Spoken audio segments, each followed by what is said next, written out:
কচুয়া থেকে বেরিয়ে আমরা যাচ্ছি চাকলা। ১৩-১৪ কিমি শুধুই যেন আমবাগান পেরিয়ে এলাম। এখানে পৌঁছে আমরা একটি ডালার দোকানে গিয়ে জুতো রেখে তারপরে পুজোর সামগ্রী নিলাম। সেই সময় এক মাসি আমাদের টিকা দিতে চাইলেন, তাই টিকা পরে নিলাম। এরপর আমরা চলে এসেছি মন্দিরে। আজকে মন্দিরের ভিতরে কিন্তু বেশ ভিড় ছিল। অনেকক্ষণ সময় লেগেছে আমাদের পুজো দিতে। যেহেতু মন্দিরের ভিতরে ক্যামেরা অ্যালাউ নেই, আমি কোনো ছবি তুলিনি। দূর থেকে আপনাদের মন্দিরটি একটু দেখাই। এই যে মাঝখানে মহেশ্বর, একদিকে ব্রহ্মা, একদিকে বিষ্ণু। এখান থেকে আমরা প্রসাদের কুপন নিয়ে নিয়েছি। মায়ের পায়ে খুব ব্যথা, তাই মা এখানে বসলো, আর আমরা উপরতলার মন্দিরগুলো সবাই মিলে দেখতে এলাম। এখানে সিদ্ধিদাতা গণেশের মন্দির, বাবা লোকনাথ, জগন্নাথ দেব, শিব পার্বতী, এই সমস্ত মন্দির আছে।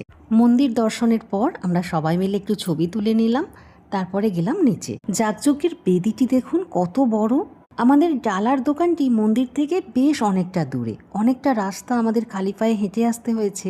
আর আজকে এত রোদ, একেবারে রুটি সেঁকা তাওয়ার মতো হয়ে আছে রাস্তা। বাবু তো একদম রাস্তায় পা দিতে পারছে না, আর মায়েদেরও খুব কষ্ট হচ্ছে। সেই জন্য আমরা ডালার দোকান থেকে ওদের জুতোগুলো গিয়ে নিয়ে এলাম।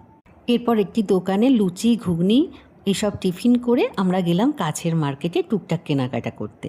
ঠাকুর পুজোর সামগ্রী, খেলনা এই সমস্ত কিনে আমরা আবার গেলাম মন্দিরে, কারণ আমাদের ভোগের টিকিট কাটা আছে।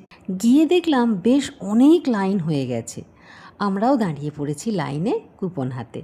এখান থেকে জলের বোতল দেওয়া হয়েছিল প্রত্যেককে একটি করে, আর ভোগে ছিল খিচুড়ি, লাবড়া, পোলাও, পটলের একটা তরকারি, চাটনি, পাঁপড়, পায়েস, একেবারে অমৃত।